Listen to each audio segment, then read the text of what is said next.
welcome to Inside Edition, where we discuss national, regional, and international issues in depth. In order to ensure sustainable development and constant growth of all members of its society, the Kingdom of Bahrain has always paid great attention to people with disability and special needs from different ages, considering them as one of the main pillars of the Bahraini community and its comprehensive progress. People with disability and special needs are highly supported by many government entities as well as various civil institutions which provide numerous facilitations, including social support, healthcare, and training programs.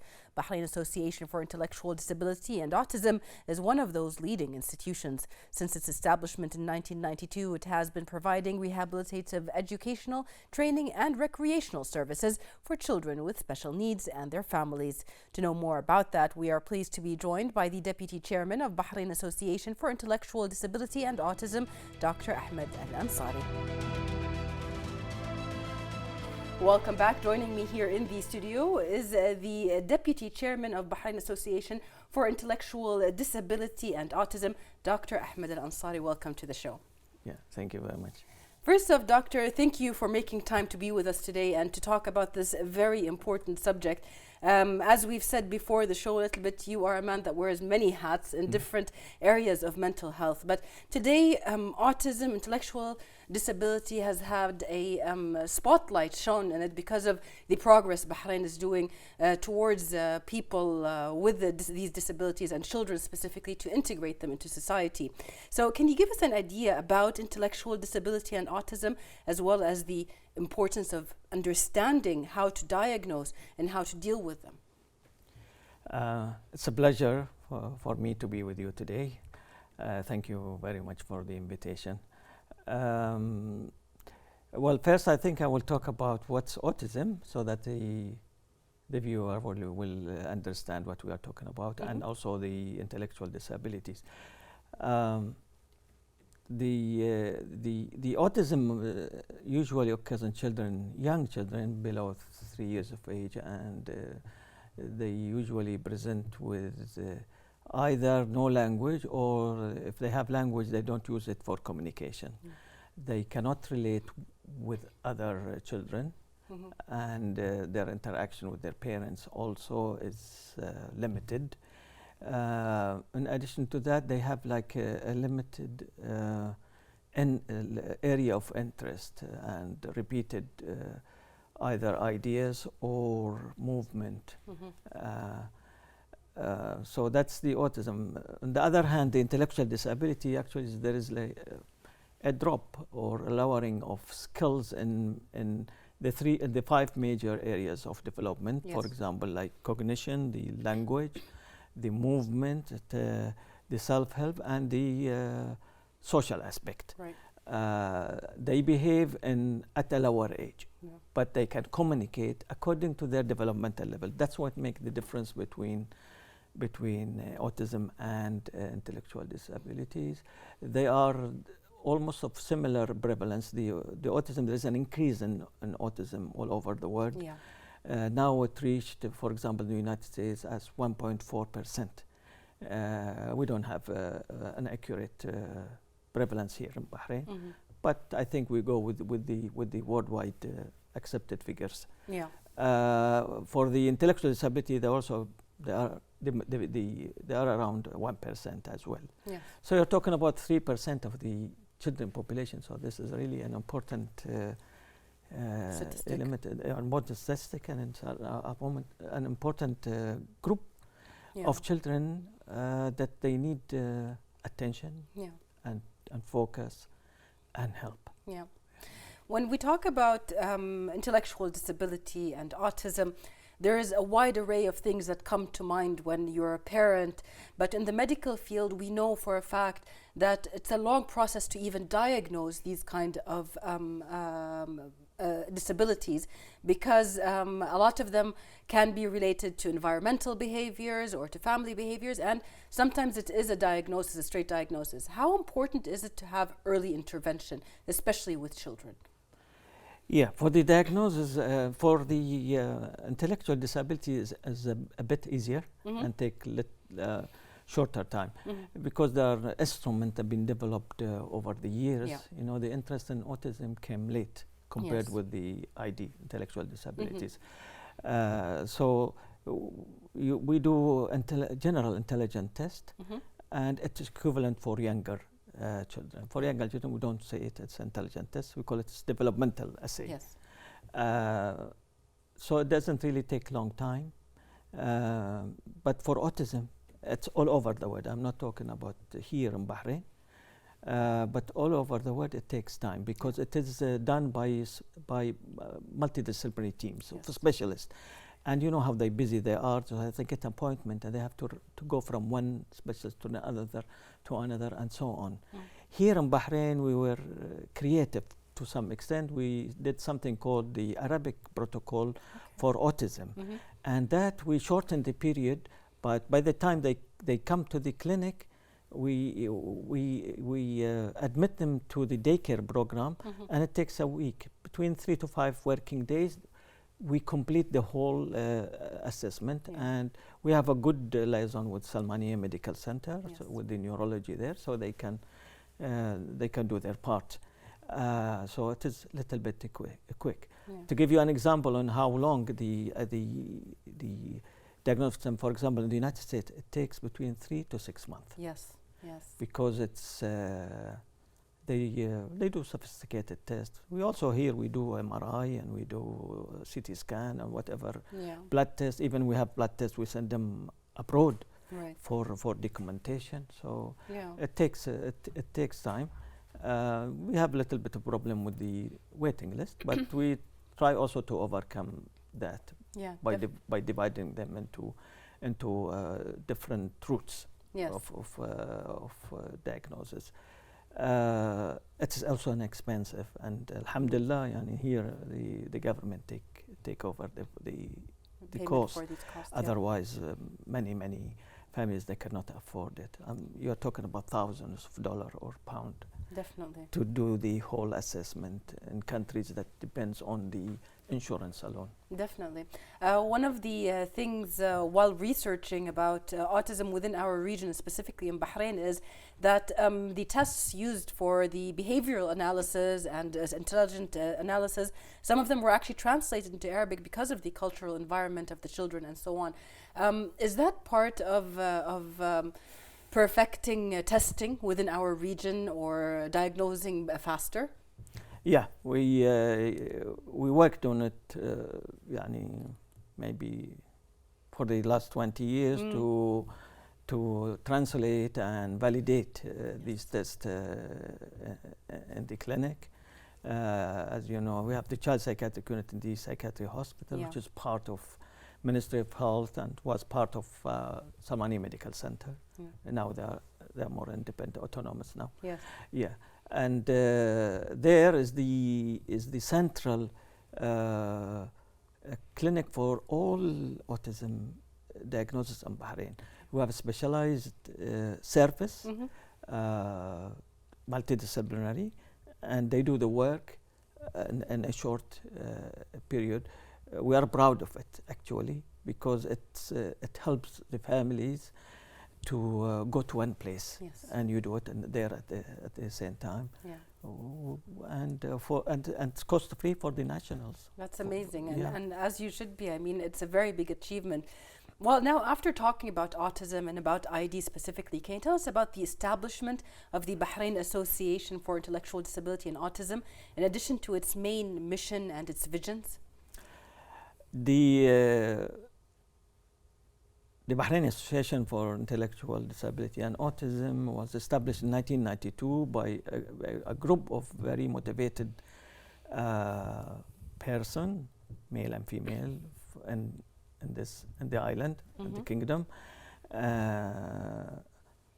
are very ambitious in their work, and they are all volunteer, by the way. They're all like me. They are working in government or non-government organization. They are devoted to do this noble work.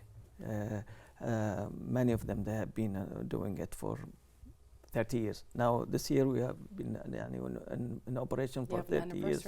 Anniversary, 30 years.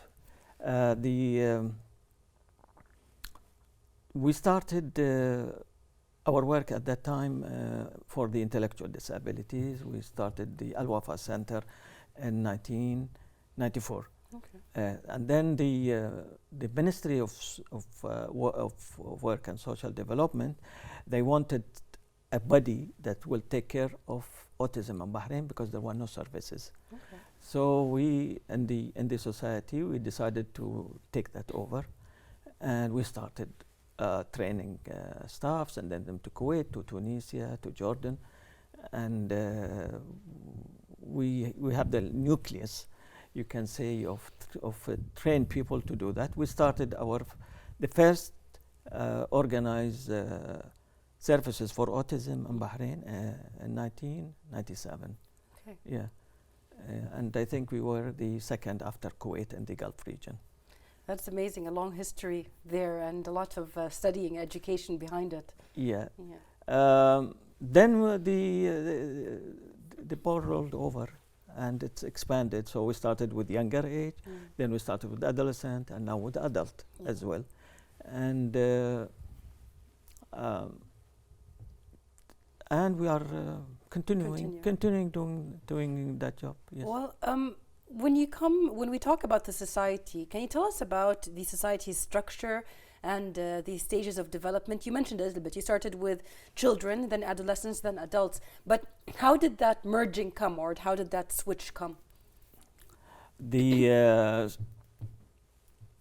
society at the present, of course, we have an administrative council of 9 volunteers. Okay. All of them volunteers.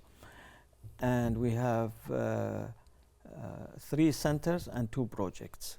The centers are, we have the main center is the Al Wafa Center that was established in 1994, as I mentioned. And now it housed around more than 50 of children with autism, children below 10 years of age, and are divided into morning session and afternoon session to accommodate people on the waiting list and to use to use the building in an efficient way. Yeah. We have also a kindergarten for children with intellectual disability. We call them global developmental delay, as they are below 6 years of age. Yes. So we have 15 children there. It is also a very successful story. We are proud and happy about it. It's a therapeutic kindergarten. We have just 3 classes, and in each class there are 4 children with 1 teacher and an assistant teacher. That's not available, I mean, here in Bahrain or in other areas that to have a good ratio. Almost. Yeah. To focus on it. We did just recently an evaluation of the curriculum and of the program that we presented locally, and we are thinking also of presenting internationally, because it's a good example how can you do work and you can measure the outcome. Yeah. And see what are the difficulties, what are the constraints, so that you can work on it and correct it. Yeah. Yes. So that's the Al Wafa Center. Then the children with autism, once they reach 10 and above, they go to Al Rashad Center, which is in Magaba, I think. Magaba area. It has 20 youth or adolescent from age 10 to 18, 19 to 19, because we follow the standard of WHO for classification of what's children, what's adolescent, what's adult, to up to 19. The focus there is more on the vocational training. Then after they complete 19, they go to something we call it youth club. Yeah. Al Rashad Youth Club. Which is like a club. It's not, they don't go every day, they can go anytime they want, and they do what they want. Yeah. There's no structure, but we have like individual program for each one, and they can do that with the help of some a lot of diversity there. Yeah. Then we have the third center is the Center for Training Center for Agriculture. Yeah. This is for youth age above 18 who have a mild degree of intellectual disabilities, and the training is focused also again in vocation, training in agriculture. We try to prepare them to be an assistant gardener. Okay. Yeah. In both centers, we have some problem with finding jobs for them after they graduate. So this is the shortcoming of both centers. Then we have a program called the home rehabilitation. Okay. It's a mobile unit that goes to the houses for children with different type of disability. Many of them are intellectual disabilities. It is also a multidisciplinary team. They go and visit houses, and for some cases they bring them also to the center for example, physiotherapy. If they need intensive physiotherapy, they come back. Occupational therapy. Yeah, this is a project. This is a shared project with the Ministry of Labor and Social Development. They provide the money, and we provide the workforces and the administration. And I think they are happy with us because we have been running that for more than 10 years now. It's their project, but we are the workforce for it.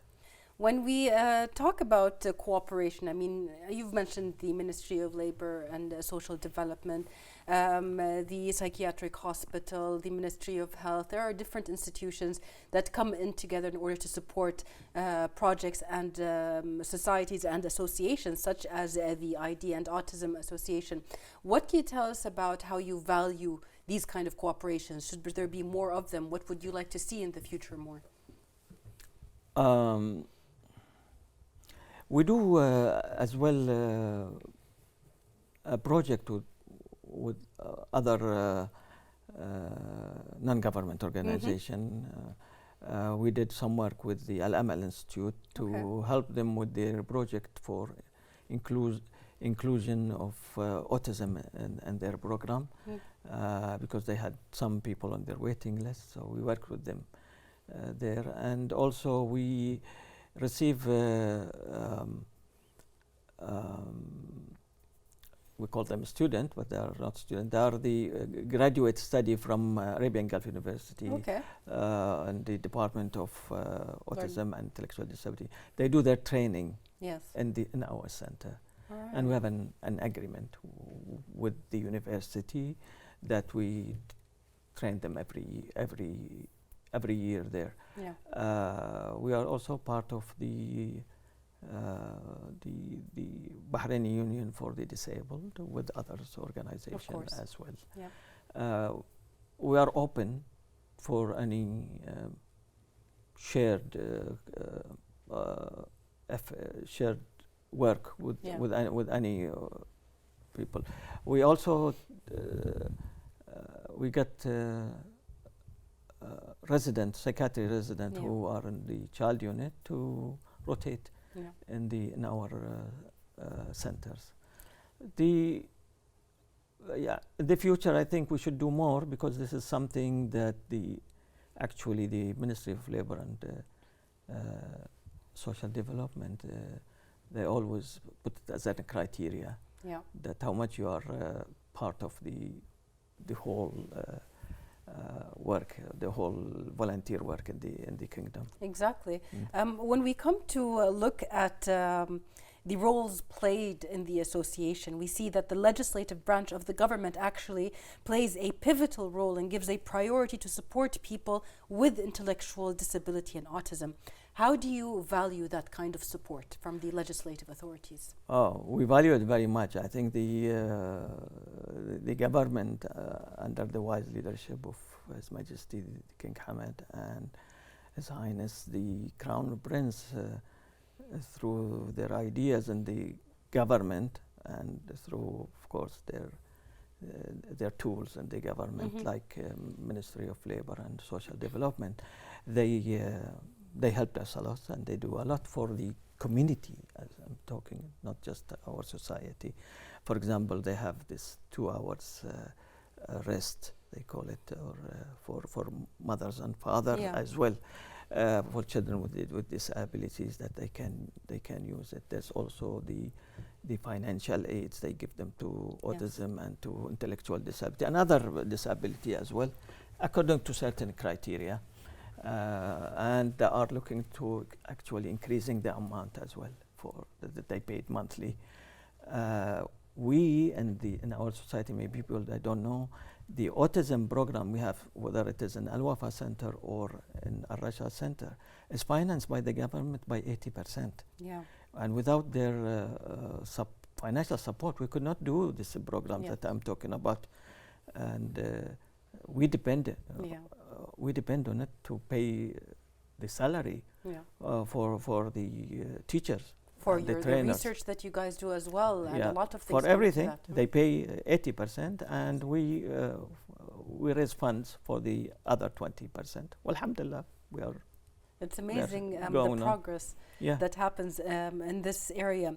What are the main previous and current activities and events that are held by the society that are basically have a light shed on? We are proud that this society can do a program yearly, a program for 17 years, which is, we call it the Rashid Flavel seminar for disability, not just our own disability, any kind of disability. We try to discuss in every time a hot topic that will involve many type of disability, not just one single disability, if we can. And we invite people interested in the disability field in Bahrain, and we always also invite people from outside. Mostly from GCC countries, but from the Arabic country, we also invite people. So we are doing this in cooperation with the National Institute for Disability in Bahrain. This is a joint program, and we have been doing it, as I mentioned, for 17 years. We stopped only one time during Corona. We could not do it 1 year, but this year we did it. We did it last month. That's actually really important for the progression of treatment, the management of treatments, the exchange of expertise. All of these things come into the architecture of any kind of seminar, and the society actually in performing its duties deals and cooperates with various local and, as you said, regional and international institutions. What can you tell us about this kind of collaboration? How does it contribute positively to achieving the aspired goals of the society? We are part of a regional organization for autism. It is the Arabian Gulf Countries Association for Autism, and through that we exchange with them some of our programs and also their programs. We managed to we did many training aspects. Especially we have our strength is in the diagnosis of autism, for example, and the vocational aspect of rehabilitation. We are more, I would say, advanced than the rest. So we use that to go and train them. So we went to Kingdom Saudi Arabia. We did workshop, United Arab Emirates, Sultanate of Oman, and also we invited their staff to come here and get the training. Also invited people from Yemen, for example, and from Mauritania, because we'd like to help these people establish services. Definitely. When we talk about intellectual disability and autism, do you think that the research has covered everything that needs to be covered, or do you think that there's still space for more studies and more research that needs to be done in order to have that full idea about these kind of disabilities? Yeah. What we did is and research is the basic research that tell us what kind of children that we have, and what kind of parents, and what's their problems, what's their concern, what's their attitude toward disability. Yeah. Still, we need to do more of intervention research, where we see which part of our methods, let's say, of dealing with these children, which one it works, which one doesn't work, which one works half, and we have to improve it. This we have to do more of it. Okay. Yeah. The other thing would like to also to do research is the follow-up studies, like the autism. What would happen to them after 15 years? Yes. Being in an institution. What happened to them when they are adult? Yeah. Same thing with the intellectual disability as well. We did a study on 10 years follow-up of autism, but now we need to do 20 years follow-up of study to see what happened to them. Absolutely. Yeah. So this kind of research that we would like to do in the future. Yeah. When it comes to doing this kind of research and having patients with intellectual disabilities or autism, a lot of the factor that factors into the management and the help with them is the familial support, or the support of the family and the understanding of the family of the situation. Do you think our society has enough awareness about ID and about autism, or is more needed? Does the media need to come in? Does the research need to have a cooperation with media in order to do more of this awareness? I think the society now, they have a good understanding of what's autism, especially because it's the media more. Okay. And to less extent maybe about the intellectual disabilities. Now we got a lot of children referred to us by family because they noticed that, for example, the child doesn't look at the eye of the mother. Okay. Which is not an essential part of autism. It can happen in other disorder, but that's how they are aware now of the condition. I think now the most of, if not all, children who have autism and disability, they are in contact with one of the service or another. Yeah. Yeah. I don't think there are people, they are hiding their children or keeping them because at of home. more awareness. Yes, I think so. I mean, some people maybe they get into institution and then they decided to keep home, or they have work with them at home, but that's their choice. Yes. And of course as long as they're getting their help. we respect that. That's not means they are not aware, but this is their choices. Yes, absolutely. I think the level of knowing between the public is good. I'm happy with it. I'm comparing it 30 years ago. So I can see the differences over the years, how people are concerned, are willing, they try to help, they look everywhere for any kind of a treatment. And we feel with them, these two conditions, they tend to be chronic first. Second, there's no cure for them. But that doesn't mean that they don't improve. Of course, they improve. Because they're managed well. They improve a lot. Yeah. So we always have to install hope to parents and work on that side to reassure them, give them hope. Yes. give them support. Exactly. Because they need it, and it's not easy. We feel with them. It's not easy to have a child with definitely, autism, especially that intellectual disability. Especially that there are so many different variations of autistic behavior, and basically everybody's experience is different than the other ones, and that's why the society has a very good structure for support, or basically support between different families and so on.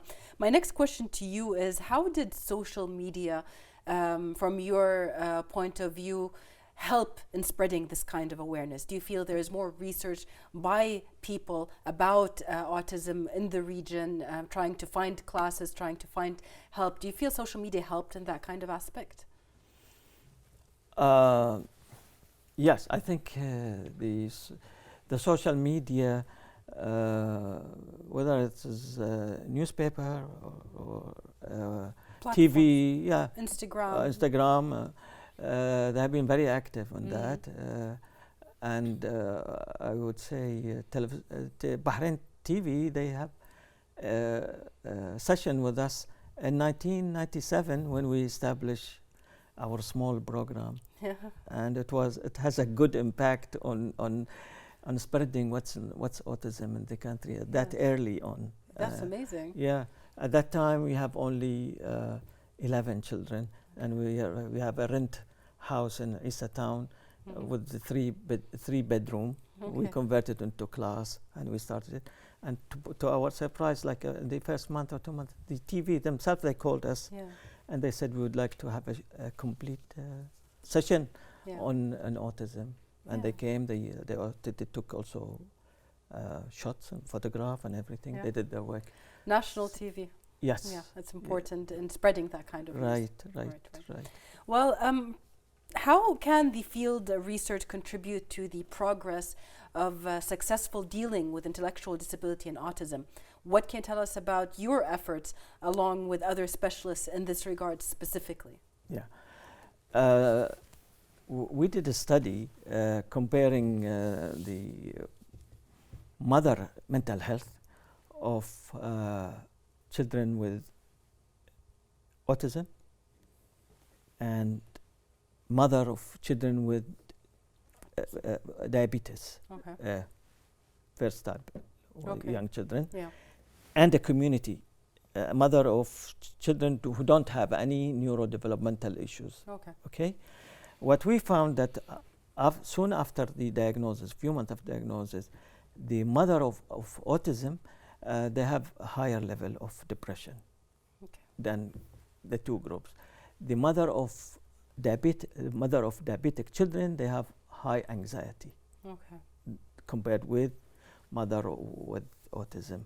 So now we make it mandatory, that's how we use the research, that mother of children after diagnosis to be followed in the clinic and to ask him about sign and symptom of depression, to discover it early and to treat it early. Yes. So that's how we utilize research to the benefit of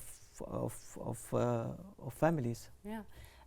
It's very interesting. Do you come up with follow-up researches for that? Why specifically do the mothers get depression? Why do these get specifically anxiety? Does it have to do with the how the sicknesses evolve? You see, for the mother of children with depression, for them is that they have to live with this problem. Usually the children, when they are born, they are okay. So later on at age 3, they tell them it's an autism. So it's as if there is a mourning of what a child in their mind. Yes. Yeah.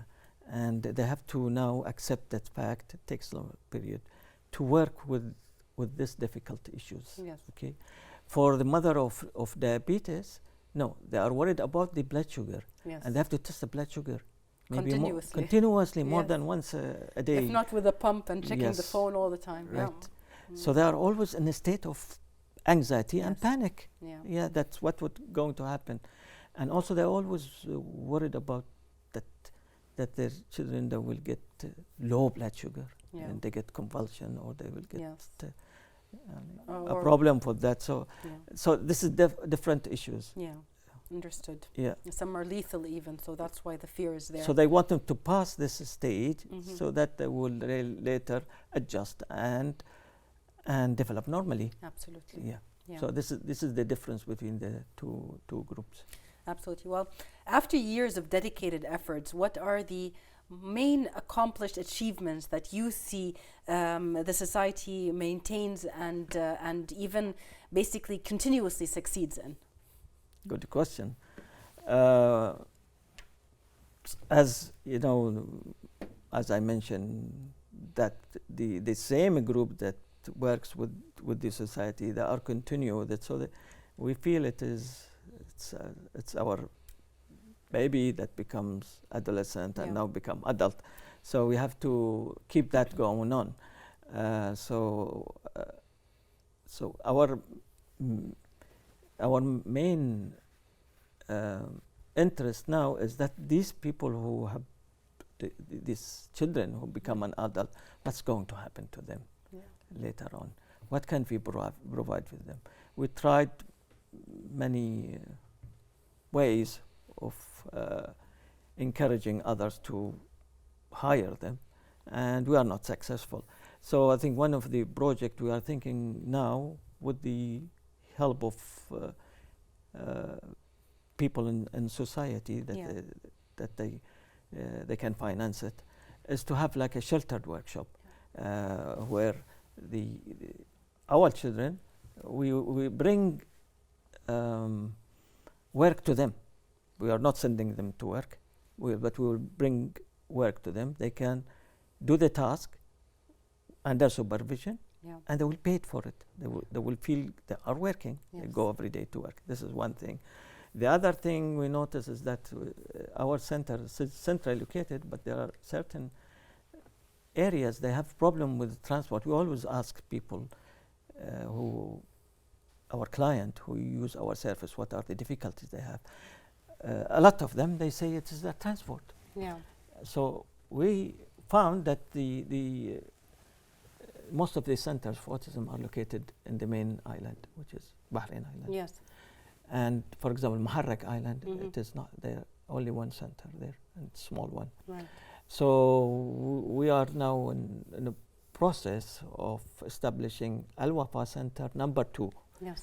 In Muharraq Island, in Diyar al-Muharraq. And I would like to thank Diyar al-Muharraq actually here, because they gave us land. Yes, that's amazing. And we are ready now to start building. Yeah. So that will be good, and so that will serve something like 50 or more children with autism.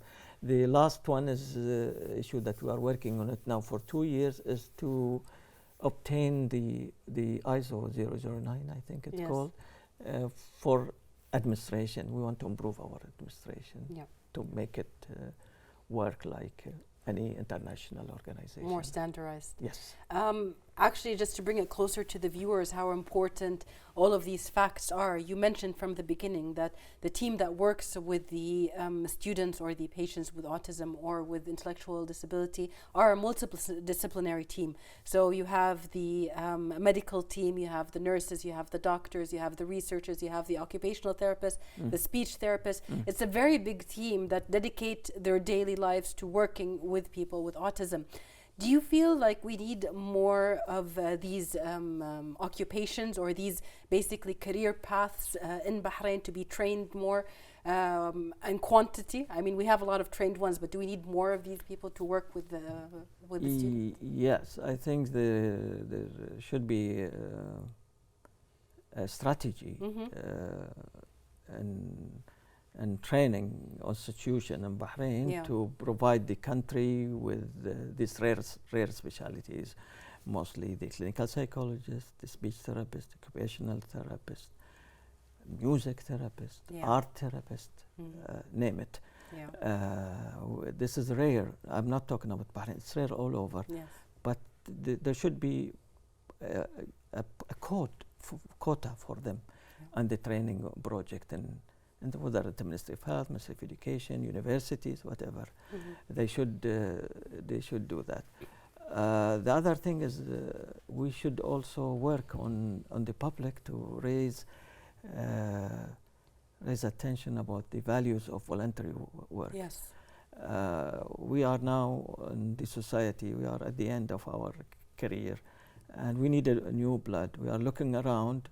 We are a bit delayed because of the corona now for the last 2 years, but we will continue looking around, and people who are interested and think, and they have the passion, and they have the time, they have the skills, they have the abilities for doing work.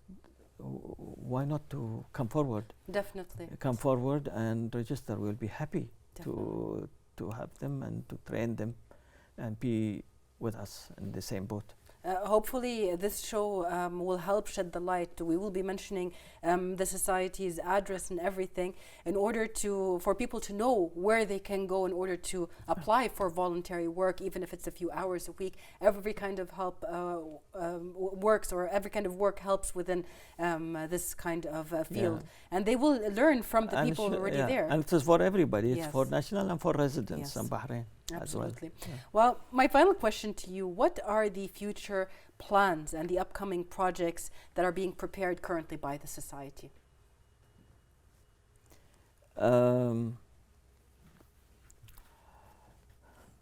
We have an assessment done by the ministry for our work, and we are transparent, and we can discuss it with everyone. We are not saying we have 100%. We have some limitations, so we are working in our limitations. Mostly is having a new members in the administrative executive council. Have like a new blood. The other thing is that we have to expand our service to accommodate all the children on the waiting list that we have. We have some waiting. Yeah, the waiting list is like equal to the children we have already there. So we have to do something, as I mentioned. Maybe the Muharraq, the Diyar Muharraq Center will accommodate many of them. That's mostly what we were thinking. We are thinking now how to do that. We also would like to actually modify some of our project to make it more appealing for work. If we can do that, this is also appealing for graduate to work outside, especially with the private sector available now and more jobs hopefully available in the upcoming future. Inshallah. Thank you very much, Dr. Al Ansari, for coming and to talking to us about this, and we hope that the show will shed more light on the importance of the society and all of its work. Thank you for being here. You're most welcome. Thank you. And we'd like to thank you, dear viewers, for watching us, and we'll see you next week in another episode of Inside Edition.